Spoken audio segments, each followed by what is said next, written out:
Hi everyone, today we'll be talking about the challenges, rewards and importance of running university animal rights societies. So we've already been introduced. I'll just say a few more things. So I first went vegetarian when I was age 10, and then 2 years ago I became fully vegan. I got really into animal campaigning when I joined university, because that was when I first joined the society, and I sort of learned about like so many new issues that I didn't know about before. But my particular issue is, favourite issue sort of, well not favourite, but you know, focus is factory farming, because it's the biggest issue that affects the animals on the largest scale. I'm involved in a few animal rights groups, so I'm in the advisory group for crustacean compassion. I'm the trustee for Do No Harm, and I'm also currently the campaigns and press intern at PETA. Yeah, so hi everyone, I'm Connie. So I've always had an interest in the environment, so I've had various roles at the university. In my first year, I was environmental and social justice rep of my halls of residence, and in second year, I was on the Sustainability Society. But over time, I've come to realise that it's actually animal rights which are where my passions lie, so in my third year, I became president of the Animal Rights Society. Like Anne, I'm also a trustee of the charity Do No Harm, which is newly set up in the UK. And next year I'll be doing a master's in animal welfare science, ethics and law, which will hopefully take me into a career of changing the lives of animals. Hi, I'm Alisha. As mentioned, I'm the incoming president, so I'm taking over from Connie this September in Nottingham. I first became interested in animal rights about 4 years ago. I had to write an investigative article on a subject of my choosing, and I decided to do factory farming. I think I knew before I even started that what I was going to find out wouldn't sit well with me, but after barely scratching the surface with my research, I knew that I would never be eating meat again. From there, my interest really snowballed into a passion. When I came to university and found the society, that was what really definitely helped me to kind of accelerate what was just something I did on the side into something that really became part of my whole lifestyle and my everyday life. So joined the society, became a vegan, and also started working on a factory farm. It was definitely this animal rights society that helped me to develop to who I am today. So I think it's definitely all of our experiences with animal rights societies that make us so interested to come here and share it with you today. We've all felt the impact that they've had on us, and then once we've taken on roles in the committee, we hope we've been the people who've been able to influence and impact other people. So at the cornerstone of everything we're able to do is the student union.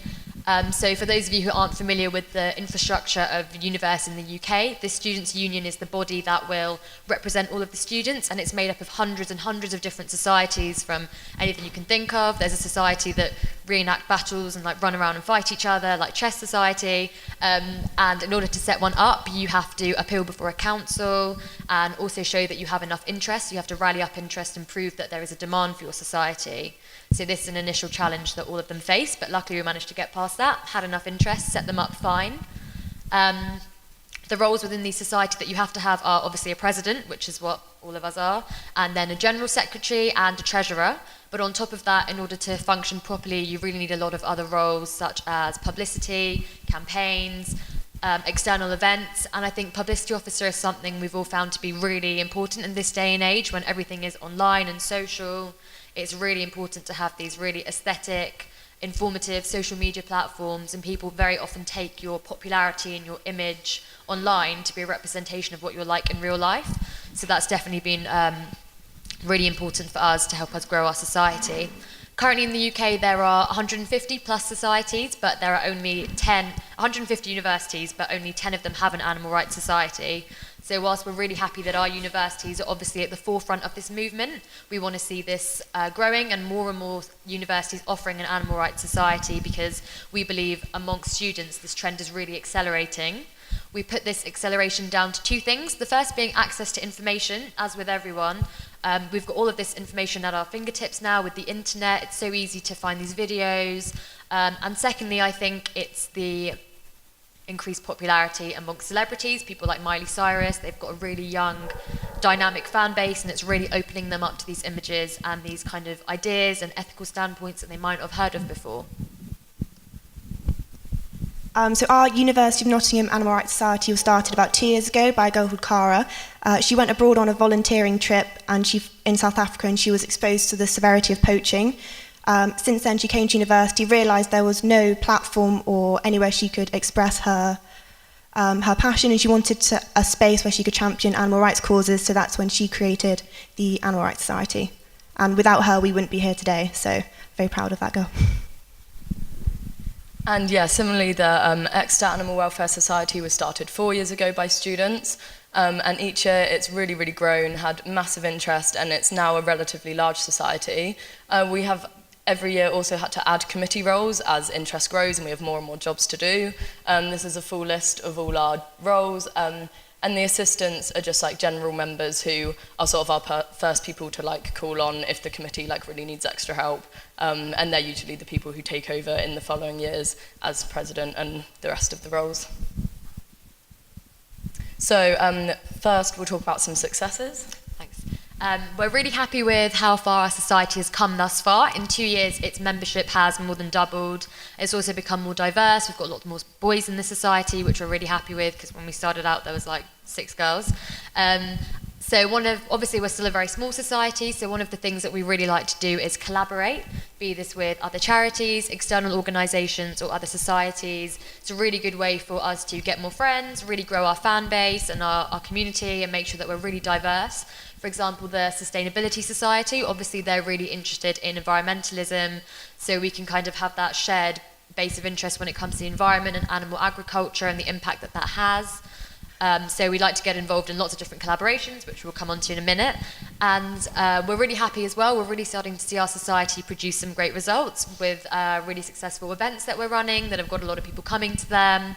As well as that, like I said earlier, our community is becoming more diverse with boys, especially people who play sport, like football and rugby, kind of realising that caring about animals and veganism and things are still compatible with that lifestyle. And also our online social media presence has really started to grow as well, so we're really happy with that too. So a major part of our university society is running campaigns. So during my presidency, I decided I was going to take the society down a more campaigns-based approach, which I think is really important. So every month we'd have members' meetings, which is where everyone who was interested would come together, discuss different campaigns, work on campaigns, trying to get change to happen. So one that was quite close to my heart was the cleaning product campaign. So after I met with the CEO of Cruelty Free International, she told me that when she was president of her Animal Rights Society, she managed to get all cleaning products across the campuses to cruelty-free alternatives, and that was something I was really inspired by and wanted to do at Nottingham. So to do this, I had a few meetings with the estate team who are in charge of cleaning. And I was met with like great optimism, great enthusiasm, but it took a while to explain what actually cruelty-free meant, because they seemed to think that if it was environmentally friendly, it was cruelty-free, which is not the case. So this is something we'll be carrying on next year, monitoring. They said when the next tender comes around, they'll be choosing cruelty-free alternatives, which is a massive success in our eyes. Another really big campaign was the animal testing campaign. So FRAME, which works to move away from working on animals in medical experiments to working on the cells of recently deceased humans. It sounds a bit gross, but I think that's way better than the hundreds and thousands of animals which probably are being killed every year at universities across the UK. So we had various meetings, and although they're a very small local charity, we think it's important that these societies in the UK work with that charity, because we want them to grow their presence and help other societies. So other campaigns such as these, which are a bit smaller, are getting meat-free Mondays implemented across university campuses, and also to change labelling in the SU boots so that consumers know what is animal-tested makeup and what isn't, because we think that's really important, and that would be a really easy change for people to make if they just see this is cruelty-free, this isn't, and they'll go for, hopefully, supply and demand will mean that they're discontinued and we'll get more cruelty-free alternatives on campus. So 2 other campaigns. We worked with Cruelty Free International on their social media campaign. We encouraged our social media followings to take a photo with an animal or a pet and use the hashtag #GoCrueltyFree. So this increases our social media presence, get people involved, show that we're an active society, and shows to your friends and family or whoever you're friends with that, just to raise awareness about animal testing. And lastly, we did our own Why I Care About Animals campaign. So we stood in the SU, which is the biggest university building on campus. We had a whiteboard and we asked passers-by to write down why do you care about animals. This was again really good because it got people engaged, chatting, it raised awareness about our society, got people joining, people would like our social media pages, people would tag themselves in photos and they want to see themselves being tagged with their nice photos. So again, follow us, that's really, really good because then they're up to date with everything that we do. So we're really happy with the campaigns we're running and hopefully carry on the momentum next year. So, as I mentioned earlier, collaborations are a really important thing for us at the moment to reach more people. The group that we probably collaborate with the most is the Nottingham Animal Rights Group. So this is external from the university in the city centre, and it's made up of local people. They range from 20 to 70 years in age, so they're a really diverse group, and they work really hard to make their presence be known at all of these local events. And it's been really good for us to have them as kind of an external support system, especially as we're trying to kind of establish ourselves and root ourselves in the local community. They're really aware of all the local things going on. They're really tapped into, for example, local pubs that sell foie gras, and they do really good things like going to vigils at local slaughterhouses and making their presence be known there. You can see on the PowerPoint we also go and do chalking with them after dark, which is a really good thing you can do. It's actually not illegal, we did check. So you go after dark with your chalk in a big public area and you chalk all these messages, facts, statistics, and then you go back again in the morning and you can see everyone reading them, really engaging with it, taking photos, 'cause it's kind of like a novelty thing. So we've got involved with a lot of stuff with them. Also greyhound demos at the local greyhound stadium. Like I said, protesting outside pubs that sell foie gras, and as a result 2 of them actually took foie gras off their menu. They also have a stall in town where all the vegan fairs, but I definitely think the vigils is probably the most important thing we've started doing with them. So we get up like 4:35 in the morning, and then someone will drive us to this local slaughterhouse, be it for chickens, pigs, sheep, and you'll sit on the roadside with the signs, I think you can see in the bottom left, so everyone who's driving past can see this is a slaughterhouse, these are statistics, this is why we're not happy. And then when the pigs, sheep, chickens, whatever it is, come in, we will Facebook live stream it, and we'll be taking loads of photos, sharing them on social media so people can really see the face to their meat, and also you can see the terrible conditions that they come in. The chickens will have plucked off all their own feathers with the stress, the pigs will have cuts all over them for where they've lashed out from towards each other in stress. So that's really combating the stereotype. I think people like to tell themselves that these animals have just been frolicking around happily in a field, then they come to a factory farm and killed. So it can be very upsetting actually. Especially with the pigs, I think you can really see when the truck stops and you take the camera up to them and they're kind of like nuzzling against your hand. It can get quite emotional, but it's definitely a really important thing we do. For ourselves, I think it really strengthens our belief, and for other people, it's really good for all of our friends, you know, people we have on social media who aren't vegan and vegetarian to find out about this. So yeah, it's definitely a really good thing we do. And then as well as Nottingham Animal Rights, internally we collaborate with a lot of societies like the Sustainability Society. As I mentioned earlier, they're all about environmentalism and sustaining the planet, so we've done some movie nights with them on relevant topics, like there's a really good film called Chasing Extinction, which is about kind of the rate of animals dropping off the face of the planet and how terrible that is. And then we were invited to a debate with the United Nations Society on ivory hunting. So we were all given a country in Africa, and we had to argue from their point of view on ivory hunting. So obviously we learned a lot about the legislation and laws currently in place, and it was really good for us to be able to argue from an ethical standpoint. So we both got to teach each other a lot. That was really good. And then VegSoc, which is our vegetarian and vegan society, we just go out for a lot of food with them basically, to local pubs, restaurants in town, and support those local vegan businesses. So that's really good. So along with the collaborations and campaigns, another really big part of our society is volunteering. So although we encourage people to come to these monthly meetings to work on the overall bigger campaigns, often people don't have enough time or decide that's something they're not interested in. So it's important we offer more one-off volunteering opportunities. So we worked alongside Nottingham Animal Rights on the 200 leaflet campaign, which we give each volunteer a stack of 200 leaflets on various animal rights causes. So we request these from the charities, and they're obviously really willing to give them to us for free, which is amazing. And the challenge is to distribute these across the city centre or at university, friends and family, within a day, which is a great way to spread the word in quite a low commitment. And it's something most people are interested in, so that was really successful.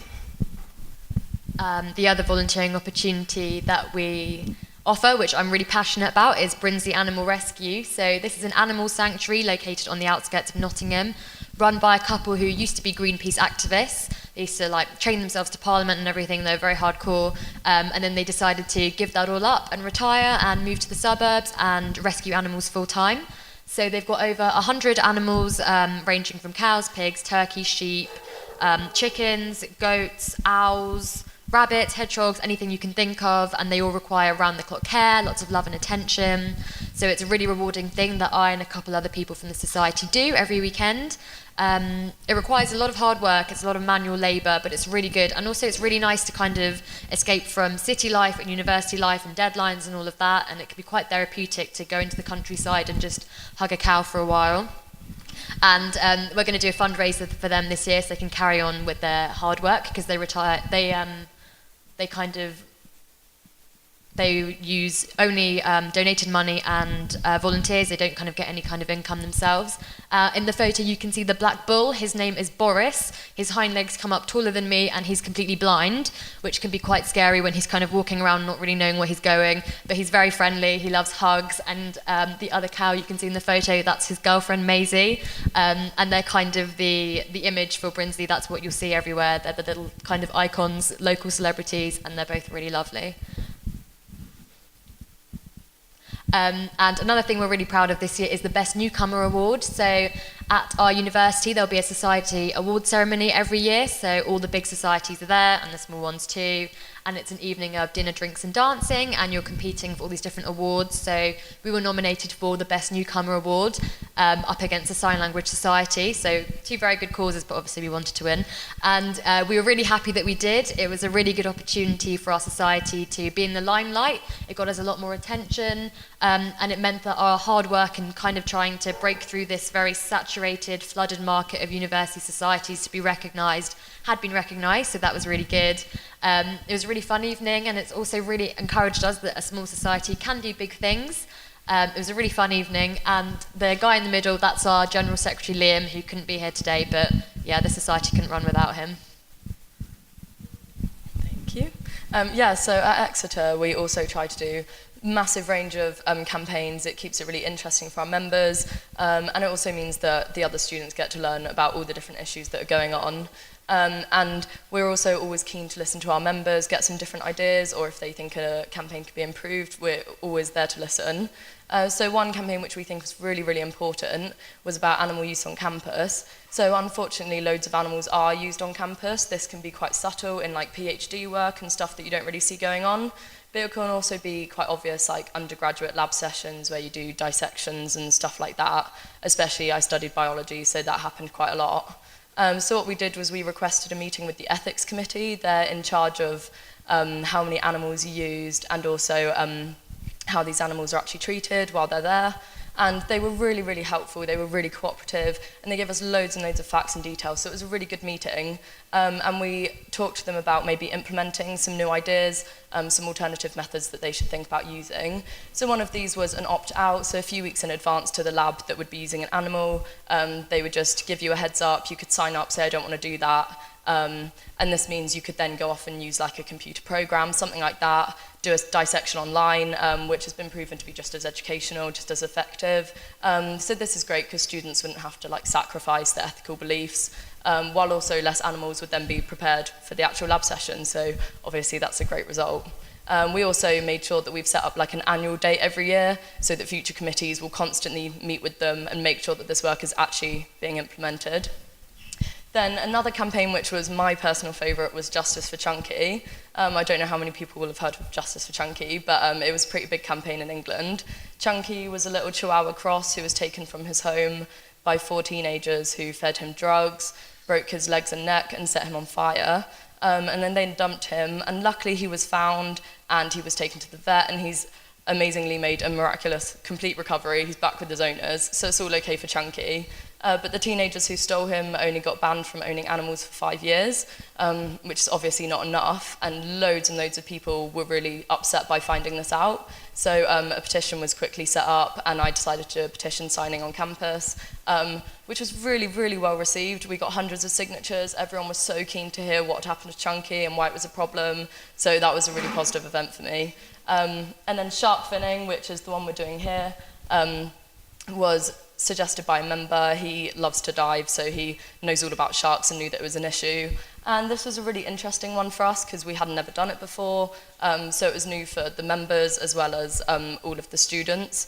And so that was really interesting to research that and find out loads more about it. And we also coupled that with fundraising for fin fighters, which are a really, really great charity who look after the sharks and try to educate people about not shark finning. So then we also try to collaborate loads. It's a really great way just to add a bit of variety, increase the sort of spread of the effects that we can have. So like with Nottingham, we also collaborate with VegSoc loads because of the joint sort of interest. We love to do dinners and pub quizzes and stuff like that and fundraise with them, so that's always really good fun. We also do loads with the Devon County Hunt Sabs, so this is a really cool group. They work down in Devon interrupting hunting of foxes, and this happens loads because Devon, where Exeter University is a really rural area, so there's loads and loads of hunting that still goes on. And we love this group because they use completely peaceful methods. They would never hurt the horses or the hounds or the foxes. So one method they use, for example, is they spray over the tracks of the foxes with other scents so that the hounds literally cannot find the foxes. So that's a really great method. So we've had some talks from them so that they can help all the students learn about what they do and why it's necessary that they do it. We also help them fundraise. We have stalls on campus selling some of their merchandise and stuff like that. And we also go to events where they're having a stall and help them out there too. And we actually have some students who go out with them at the weekends and actually implement these practices to interrupt the hunting. So they're a really good group that we like to support. And then volunteering is always great. You get a lot of members who want some hands-on experience, actually see some animals, and also just meet other external animal rights groups, people who all have the same interests. It's really interesting, adds a bit of variety to our events. So the RSPC Little Valley Animal Shelter is a local group, and they're really lovely. They have loads of animals, and it's just a really lovely place, and they do lots of little fairs and public events to try and raise money. So we always try and help out, for example, with their Christmas fair. I nearly always get roped into doing some face painting, so it's good fun. And then EFA is Exeter Friends for Animals, and they're a really, really active group. They do some really cool events. So one of our favourite events that we helped them out with was the Compassion at the Castle. And so this was the last event in a sort of string of summer vegan fairs. And there was like stalls and music and food, and it was just a really cool day. And that's a picture of me there with the team, helping do some stuff and raise awareness of what they get up to. And then we also helped launch their Go Vegan campaign, which was on Exeter High Street, interacting with the public. So it's a really, really important experience for all our members, and just great to interact with other groups and have some reach beyond the campus. So as you can see, we both do lots of volunteering campaigns and collaborations, but one thing that the most important time of the year at both our societies is when we collaborate with iAnimal. So if you didn't know, it's Animal Equality have released an iAnimal campaign, which is a virtual reality headset. You put it on and you're transported into a factory farm or a slaughterhouse, and the video is about 6 minutes, and you're taken from when the animal is born all the way to slaughter, and it's really visual, really interactive, completely 360 immersive technology, so it's really exciting. We're based in the SU, so the Animal Equality come in, set up for us. We have loads of banners, so you really can't miss us. We actually put ourselves in front of the food court, and when people had finished watching it, they were like, oh, I'm not going to go to Chicken Joe's now, which was, I think, a massive success. Each day we get over maybe 100 people to sign the pledge saying they're going to reduce their meat and dairy intake, and even more people to watch, which is amazing. And there's such a high turnover of people walking past us. Everyone on campus is kind of hearing about it because it's quite exciting. It's like new technology. Everyone wants to have a go and get involved. So we really enjoy working with this charity. Cool, so next we'll move on to some challenges that we've all faced. There's a lot of challenges, and they're quite similar at both Exeter and Nottingham, and some of these problems occur because of just the general vegan animal rights movement. I'm sure they're challenges that we've all faced, and some of them are more because of the university culture itself. So one of these problems is stereotyping. I'm sure, as we all know, people love to stereotype vegans. People either think they're really extreme or they're all like hippies and we love to preach about what we believe in. It may not necessarily be true, but unfortunately it can impact campaigns. Often people just turn a blind eye, they don't want to hear what you have to say, they think it's just going to be predictable and they just don't care. So that's a really difficult thing that we all have to try and overcome. And unfortunately this can be enhanced by the university culture. So often sort of drinking and rugby and this sort of like lad atmosphere that can often be idolised at universities is seen as incompatible with being vegan and having these compassionate ideas. So unfortunately that can cause a lot of people to just sort of ignore what we're doing. And also Nottingham and Exeter are both very sport-based universities, so a lot of people believe that if they're really into a sport, they can't be vegan just because they won't get enough protein and nutrients and things like that. So these are all ideas that we're constantly trying to like overcome, and we believe that collaborating is a really great way to do this because it adds a bit of variety. The bigger the group is, the more people that we're sort of linked with, the harder it is to stereotype us, and the harder it is to sort of have these generalised misconceptions about what we're all like. One of the biggest issues and challenges, I think, for both universities is animal testing. Obviously, universities are huge testers on animals, and University of Nottingham is actually number 10 in the country out of all 150 plus universities, and they carry out an average of, I think it's 11,600 experiments per year. So obviously this is a very big challenge for us, and it can be quite intimidating to know how to approach it and how we can directly implement change. So we started out just by having a meeting with the lab technician and finding out kind of the legislation that's in place to protect the animals, kind of the amount of space that they're allowed to have, any stimuli, and as you can imagine, we found out it was pretty basic. And the lab technician that we spoke to kind of argued that he loved animals and that's why he did the job he did, and he kind of he did it because he wanted to protect them, but then he was also carrying out experiments on them, and he brought this kind of fake rat and kept stabbing it in front of us quite condescendingly. It was very strange. So it was very easy to hate him, but obviously we wanted to remain in good relationship with him so that we can kind of, he's agreed to let us go and audit the conditions and go see where the animals are kept.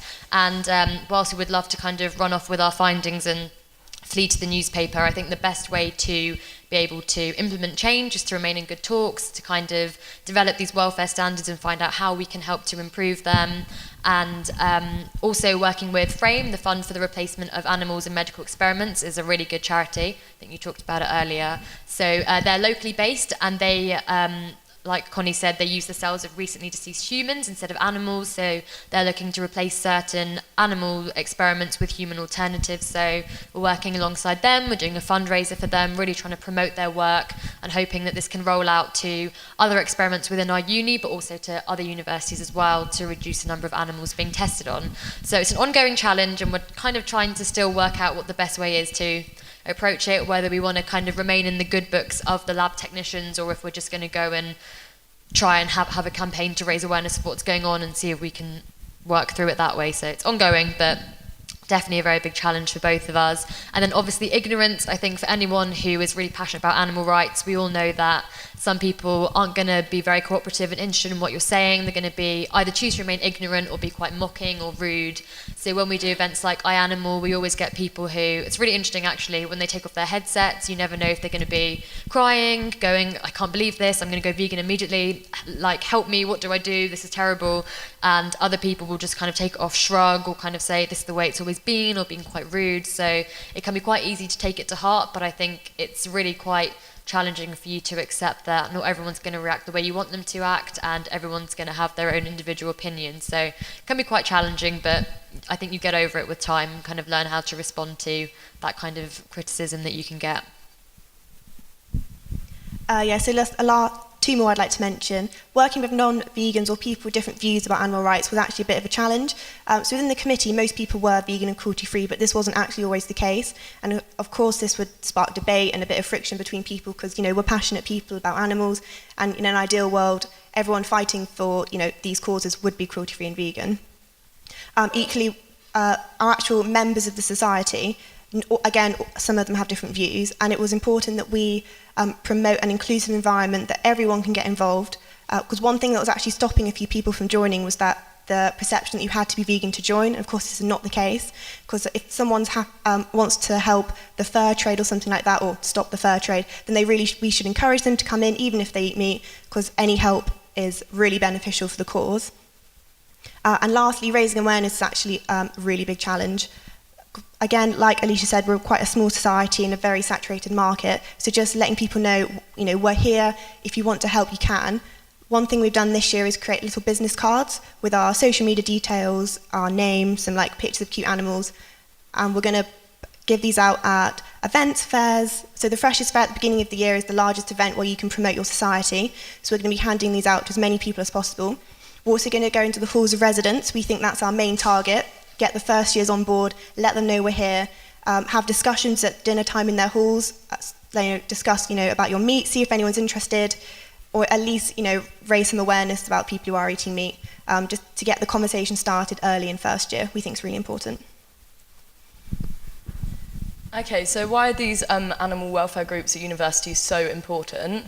So one reason is because university can be a really pivotal point in a young person's life. For a lot of young people, it will be the first time they move out, the first time they sort of become quite independent from their families. They're probably shopping and cooking for themselves in a way that they didn't at home.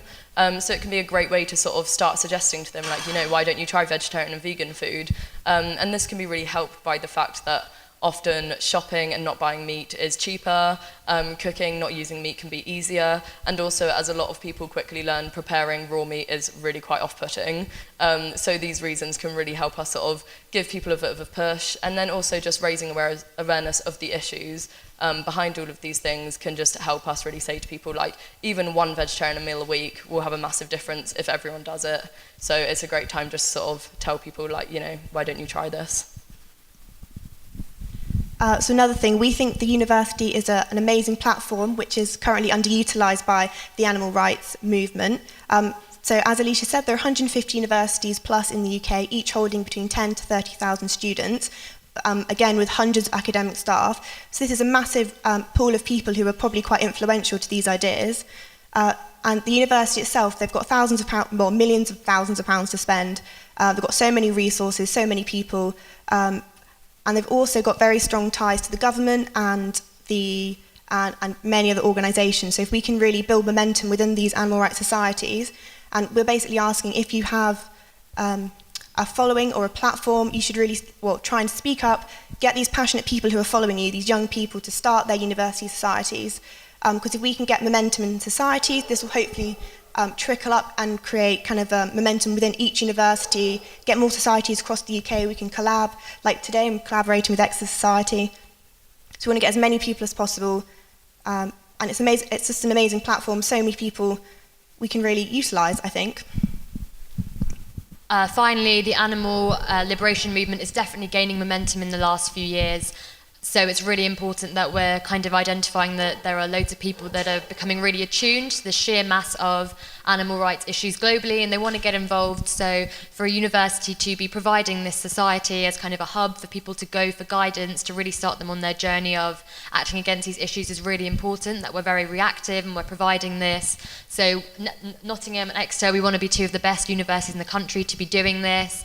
And to be seeing others popping up around the country, so we can kind of have this nationwide network, which we think is really good, because there are a lot of passionate young people in the UK, and obviously at this stage in our lives I think we can really be making a difference, so we really want to encourage that growth. Yeah, so just some concluding thoughts. I hope this has given you an insight to the work young people are doing in the UK and in university societies. Although our societies have only been around for a short while, we hope this has shown you how important they are and the challenges and successes we've faced along the way. We believe that universities and university societies are an amazing platform to help put an end to animal suffering. We applaud the effort and successes that social media footage, on-the-ground activists, organisations, government lobbying have had so far in changing the perception, dietary habits and lifestyle choices of millions across the globe. But we feel that universities are an underutilised tool in the animal liberation movement.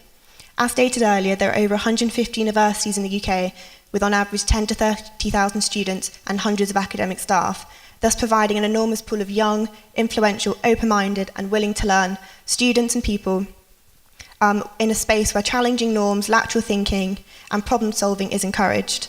Universities have the knowledge, resources and funds to prove to people that animal abuse is wrong. Not only can they provide solid evidence that animals are sentient beings, that factory farming is worse for the environment than all transport combined, and that meat and dairy are carcinogenics, but with their platform they can really make a difference and influence society. We believe that society needs stricter rules and regulations in regards to the treatment of animals, and universities could be one way of getting to that endpoint quicker. Although our societies offer a space for like-minded people to come together and make friends, we want them to become more than this. We want them to be able to make bold changes, first at university level and then beyond that. Whether that be lobbying to change all university cleaning products to non-tested brands, or change medical animal testing to cruelty-free alternatives, or even implement meat-free Mondays across all food outlets on campus. From my experience, I know that the universities want to help us. They know that they are forward-thinking, and they know that reducing animal products is better for the environment, our health, and the animals' well-being. However, we believe that not enough is being done to push, question, and interrogate these influential institutions. So we think it's time that these universities took some responsibility and implemented change on a large scale. As you can see, universities have great potential. If you take anything away from this presentation, I hope we've inspired you to start collaborating with us so we can make more of a difference. Finally, we're all here today to learn more about the animal liberation movement, and I hope we've shown you how important societies can be in ending global animal suffering. We hope this has opened your eyes to an opportunity to engage with a huge audience, an opportunity to get involved with passionate people, and an opportunity to make an impact. Thank you.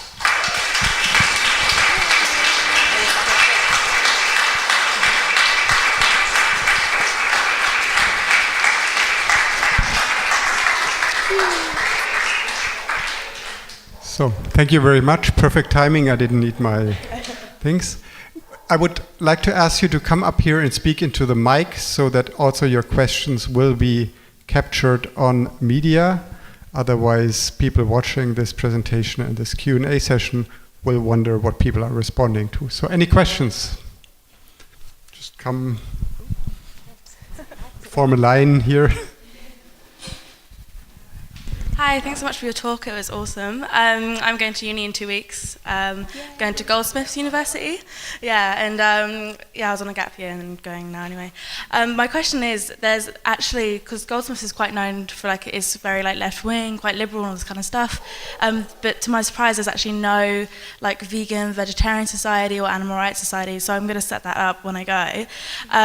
But I understand that you do collabs with VegSoc and and you also have a separate animal rights and VegSoc. Do you recommend that I get on board? Because there's a lot of vegans going to Goldsmiths. So do you think there should be VegSoc and animal rights, or do you think it can work together? Yeah, we think definitely. They're quite different. At Nottingham, at least, the Veg and Vegan Society, all they really do is meet up and have vegan brunches and dinners out and stuff, whereas that is why we think our society is so important, because we actually are actively making changes, we're asking the university for meetings. So like I said, when we try to do a campaigns-based approach, we really want to make difference, hold these universities accountable, try and reduce animal testing, get better labelling on products and stuff like that. So they're actually really different. So I would say that VegSoc is really good for making friends and finding like-minded vegans and stuff, and then try and bring them over to your new society and get some momentum in that. I would also say that for VegSoc, a lot of people who are vegetarian might be doing it for maybe religious reasons, and they kind of just want to have a hub where they can just kind of chill out with like-minded people, maybe without all of the activism involved. So it might be that they're better as separate organisations that can then support each other, and maybe as you're meeting vegan and vegetarian people at society, maybe you can kind of divide the two into two separate entities, because they definitely do stand for two different things, but they can definitely also work alongside each other.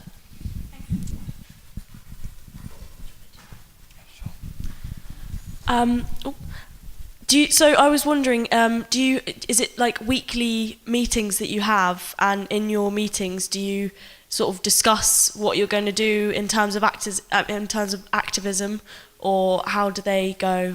How do they plan out? Okay, so yeah, at Exeter what we do is we have a specific committee meeting, which is every week we have a set time, and it's just really relaxed. We all talk about what we've got coming up, if we have any ideas, how it's all just going to happen, sort of make sure we're on top of things. But then what we have is more less common. We have sort of every 3 weeks or something like that, we'll have a massive meeting where like any of our members can come, anyone is welcome, and that's more sort of the members can really find out what's going on and if they want to come and actually help out. And that's when we'd sort of say to members like, do you have any ideas? And people can stand up and be like, actually I want to do this kind of thing. So yeah, we sort of break it up into more like specific committee. Are we getting what we need to get done? And then the more member ones are like relaxed to talk about ideas and stuff like that. So yeah, I don't know if that's the same for Nottingham. Yeah, it's pretty much the same for us. Cool, thank you.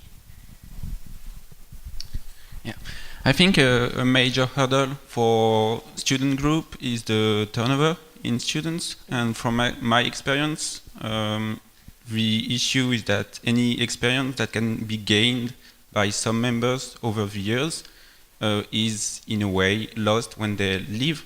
And how do you deal with that? Okay, so at Exeter we deal with that in two ways.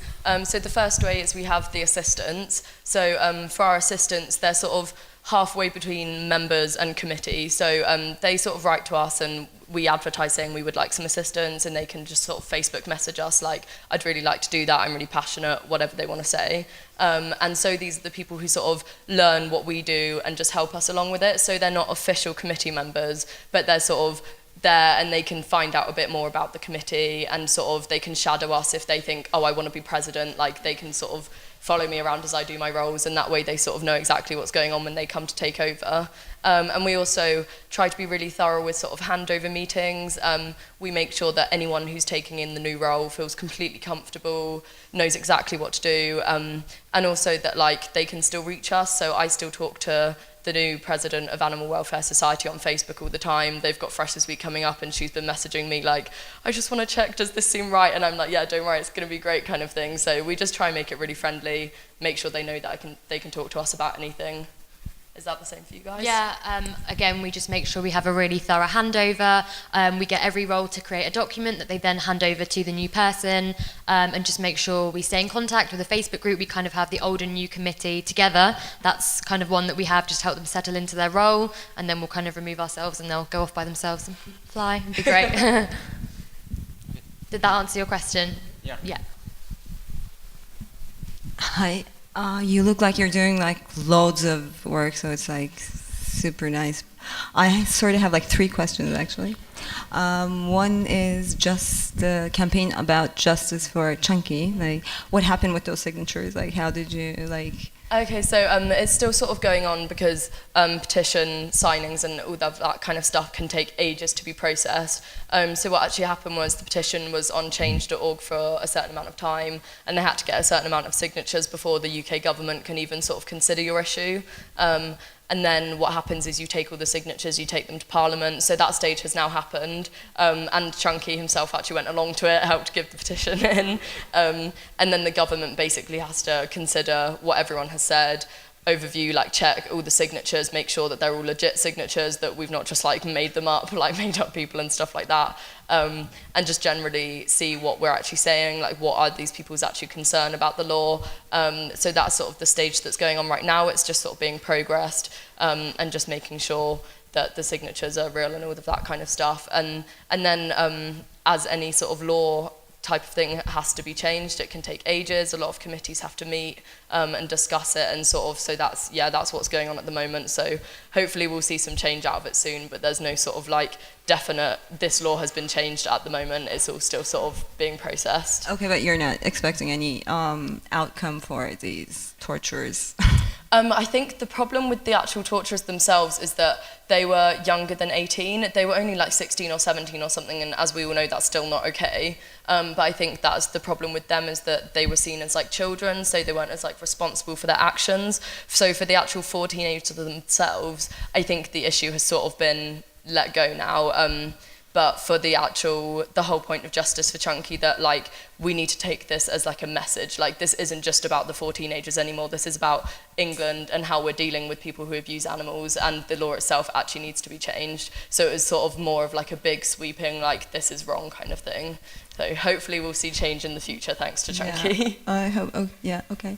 Well, I also wanted to ask if there is any animal rights courses or animal studies courses in the university, and if you're collaborating with like, if there is or if there isn't. Yeah. So There's not sort of a set course at Exeter which is specifically focused on it, but I did a geography module it was called Humans and Animals, and it was all about like humans' views on animals, why we mistreat them, all that kind of stuff. I found it really, really interesting, and I did go and talk to my lecturer a lot. Like after some lectures I'd be like, why did you sort of talk about that issue? Like, you know, I don't think you talked about it in the right way or something like that. I asked him to come and give some talks. So there is definitely specific modules in subjects that are sort of interesting, but I'll pass over to Connie because she's about to do a master's. Yes, I'm hopefully going to do a master's at Glasgow, which is called Animal Welfare Science, Ethics and Law. And I had a look at all the module choices, and a lot of them are just about conservation and stuff. But I'm going to be trying to focus on the ones that talk about factory farming, about animal, how do you say it, sentient, kind of, so it's more of like a course which gives grounding, so like animals, you know, do have feelings, and looking into welfare standards in the UK, how are animals kept, there's a lot of that is covered. So I'm not 100% sure what the course will entail because I haven't done it yet, but I think that and Winchester are the only two courses in the UK that do quite animal well-being focused degrees. But like Anne said, so I did geography, and one of my modules this year, or last year, was geographies of fashion and food, and in the food module, there was a lot about factory farming, and it was kind of like discussing the geographies of how your food gets from the animal to your plate, and that was amazing because it really, as a vegan, I was like, this is great, getting some publicity, like the whole lecture, 200 students are watching the factory farm process. Obviously that wasn't massively well taken by a lot of the guys. Like he said, it was a massive problem. People were like looking down, not really taking, you know, laughing and stuff, which I think is just a defense mechanism. But loads of people hopefully had changed their perception once they'd found some real facts, you know, some real figures about, well, the truth behind the UK agricultural industry. Yeah, I was just thinking, just as a suggestion, I think as like a student body, you can also ask the institutions for them to open as elective courses or something. I think that would be like a good source of people that's going to join you. And my last question is like, how do you coordinate to see like what people are doing, or do you have some kind of like network, like, because it's like, okay, it's a university society, so it would be like a shame if people like when they graduate they just like drop out of this struggle, you know, because your work seems great and it's like really involved in, you know, like in many different fields. If you have any strategy to maintain the network of people. And yeah, we actually hadn't thought about that because our society is only 2 years old. We haven't really had that kind of long-standing infrastructure of how our society like keeps up with people. But that is actually a really good idea, and I think actually we really should be doing that. Yeah, we have our Facebook pages and stuff like that, and I'm obviously really good friends with Alisha, so I'm definitely going to stay in contact, even though I've graduated, and like make sure she's doing good work. Yeah, I guess social media for that is probably the main. You can stay on Facebook and stay on the Twitter or whatever, and sort of see what we're still doing and contact us if they want to. That's probably the main way. Yeah, and so because me and Anne, obviously we were the two presidents of the society last year, and we were really keen to like so us just working together we thought was a really strong move. So hopefully in like 2 or 3 years time we can get other university presidents coming together and a bit more of a network. So maybe a network of presidents is where it's heading, I think. Yeah, thank you for your great work. I wondered if you have collaborated with or reached out to like other societies, like I mean maybe feminist societies in your universities or human rights, and if so, what have been your experiences? And if not, like what kind of possibilities do you see with that kind of cooperation? Well, there's only like so much time in the year, and we try our best to do it as many societies as possible. And I mean, we've only been going for 2 years, so we've done like the main collaborations, so like sustainability, VegSoc, Model United Nations was actually really good. And like debate societies. Yeah, debate societies. To sort of introduce like an idea. Yeah, I think once we get like the like a solid base with, or a solid relationship with like the main links, then we can start branching out to really different societies. I think feminist society is probably a really good one to collaborate with, because a lot of people can say, you know, someone who is a feminist would also then be looking out for like for like female animals and kind of the way that they're exploited as well. So that would be a really interesting collaboration we can do in the future. But like you said, I think we've started with like the main, most obvious ones, and now we can start broad. I think Modern United Nations was kind of a move towards more kind of obscure societies that we could have links with. So that's led the way to, definitely things like Feminist Society. Any collaboration is always a good collaboration. You always get new members out of it, and obviously you're just really widening the discussion. Yeah. So that was the last question for this session. So let's thank Alisha, Anne, and Connie again for their presentation.